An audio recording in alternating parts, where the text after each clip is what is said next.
20, 30 years ago, Kenya was probably on the same growth trajectory as, the Asian tigers. I just want to pose a question to those who challenge us when we, as a country, as a continent, are investing in infrastructure. Where are those tigers today? Where are they today? Where are those nations today? They are probably amongst the fastest growing, most prosperous nations in the world. Also speaking at an infrastructure summit. First of its kind, SGR was inaugurated on May 2017 by President Uhuru Kenyatta when the boxy red and white diesel train made its maiden journey from Mombasa terminal to Nairobi. The 472-kilometer railway line between Mombasa and Nairobi cost Kenya a whopping 327 billion Kenyan shillings, making it the country's biggest infrastructure project since independence, according to the Ministry of Transport and Infrastructure. The World Bank and other financial institutions had warned that building a new railway instead of refurbishing the old one was by far the most expensive option. Transport and Infrastructure Cabinet Secretary James Macharia, however, dismissed the argument, saying the railway would boost the country's GDP by 1% and therefore allow the government to pay back the loan in a few years. We anticipate and we have estimated a GDP will grow by at least an additional 1.5%. Like I said, people talk about the cost, but if you look at GDP growing by additional 1.5%, it will mean about $1.4 billion additional to our revenues as a country. That way we can pay back this cost of the railway within about 4 years. Economists have, however, continued to criticize the project as a white elephant. Freighting of cargo by train is uneconomical. The cost of doing so is actually higher than the total cost of doing so by road. The cost to the public of freighting cargo by the SGR is higher than the cost to the businesses as well as the cost to the public in terms of government resources of doing so by road. We have a constitution which states very clearly that public resources must be used to achieve equitable development. And you can demonstrate very clearly that, one, moving the port inland, the top port logistics operations inland is inequitable. It actually undermines the economy of a historically marginalized region in favor of the economy of a historically advantaged part of the country. The cargo haulage trucks, which, yes, they use our roads, particularly what they call the Northern Corridor, quite a lot, but they are paying for it because they are contributing more to that road maintenance levy kitty than any other user. So you're saying that not only are you then removing that revenue from the road levy, not only are you killing the trucking jobs and the cargo logistics jobs, you are then taking public money which would have bought medicine and using it to subsidize freight, only so that you can keep this overpriced, ill-thought-out railway functioning. In fact, from an economic perspective, you do more harm if you let it stay, don't use it, and actually pay off the loans. Because then you are not harming the rest of the economy because it is not itself providing any additional benefits. You've written so much about the standard gauge railway, and so perhaps this is a question that you've answered over and over and over again. But tell us, does it make any sense to you? Thank you very much, John Allen. Yeah. That to me almost sounds like a rhetorical question, as you have said. I pronounced myself on this railway right from the outset before it was built, and I suggested that it shouldn't be built. Precisely because even from very preliminary observation at the time, it did not make either commercial or economic sense to me. And now that we are there, right? Not there all the way, there's a railway that's operating between Mombasa and Nairobi. There's one that's supposedly being built between Nairobi and Malaba, the second leg, which is more expensive than the first leg. Is there even the economic power to be able to power through and make sure that this thing is finished, and then now we deal with the consequences of what a working railway looks like, even if it's mounted us with all sorts of debt? Let's start with the value proposition of this railway. What was supposed to be. We were told that this railway was going to move freight between Mombasa and the hinterland faster and cheaper. Okay?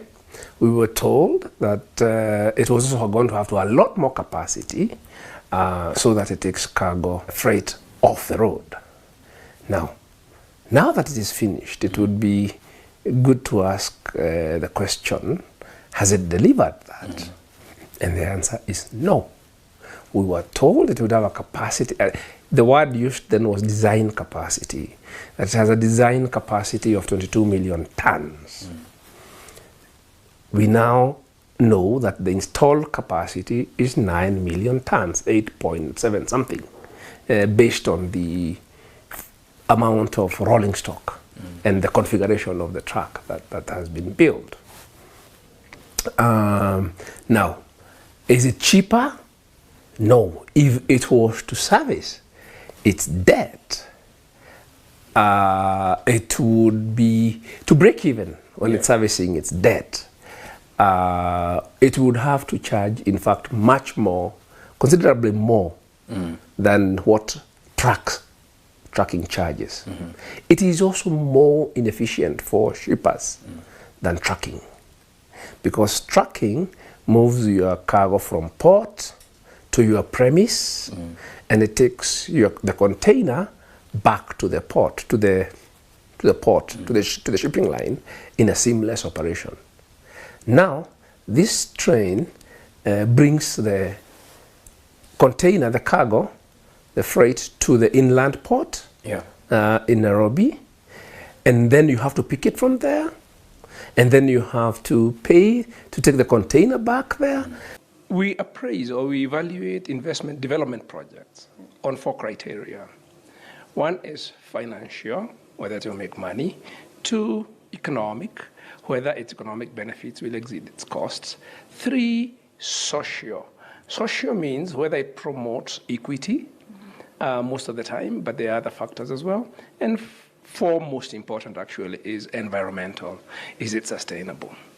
I looked at this project casually at 2014 before it was started, and I said that it fails all 4.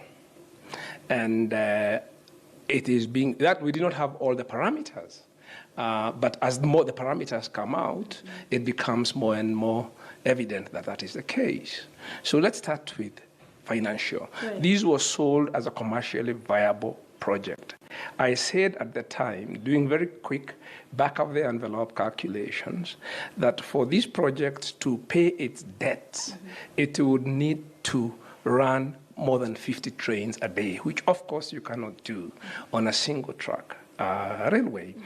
I have looked at it in the last couple of days, following the kind of reportage that is going on, and those numbers still stand. As it happens, there was a study done by Kipra last year, which revealed that contrary to what we were told, that the railway has a capacity for 22 million tons, the actual installed capacity in terms of rolling stock, the trains, is only 8 million tons. Wow.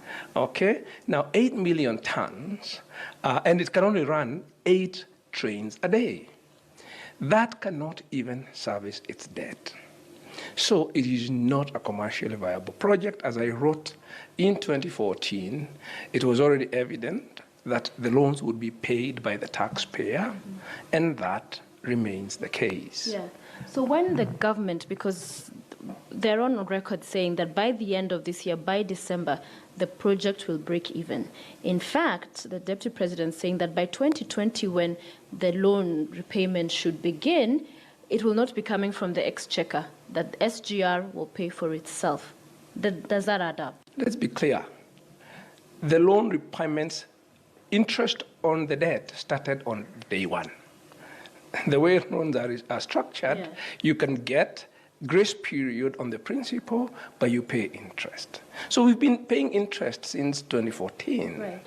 What is kicking in now, because you understand the loans have 5-year grace, is the principal. And that is kicking in this year. From the media reports we have seen, that is in the order of the two, interest and principal, is in the order of 50 billion shillings a year. The study done by Kipra showed that the maximum revenue that it can make 5 years from now, based on very heroic assumptions, is 50 billion. So even before you have run its costs, because if you're making 50 billion revenue, and you've got costs, the maximum you can probably pay to pay your debt is 10 billion. So there is no time, actually, that it will be able to pay its debt. In fact, the study says quite clearly that for it to be able to make to meet the 22 million tons target, which was the construction target, you have to ramp up its capacity 3 times from what it is today. Yeah. Now, ramping that capacity up 3 times means spending a whole lot more money, means a lot more debt. Okay? So there was no time it was meant to break even on year one. And no project of this scale can break down on year one. So what you are they being dishonest to Kenyans They're being blatantly? completely dishonest, but they always were. The Jubilee lies through their teeth. They lie about many things. They lie about roads. They lie about all sorts of development projects. So, and this is that issue of the Standard Gauge Railway and the issue of the dry ports in Naivasha. You are talking for the people on behalf of the people of Mombasa. Many analysts would see you as talking as if it is only the people of Mombasa that matter. As much as they matter, you see, the SGR and the dry port. You see, what happens is that there is nowhere in the world that the operations of the port is moved away from the port area. It has never happened. I can tell you, and I can challenge anybody to bring that forward. There's a dry port in Dubai. There's a dry port in Dubai. Look at the vicinity between the port of Dubai and, in fact, there is no dry port in Dubai. I'm very well versed with the operations in Dubai because I have had a business relation with some of the Dubai companies. You're looking at the dry port at Jebel Ali, for example. It sits within the port of Jebel Ali. And for this one, it just won't work. What it means for the people of Mombasa is that clearing and forwarding, we're moving away from Mombasa to Naivasha. How many people are employed today in the clearing and forwarding industry? The hospital.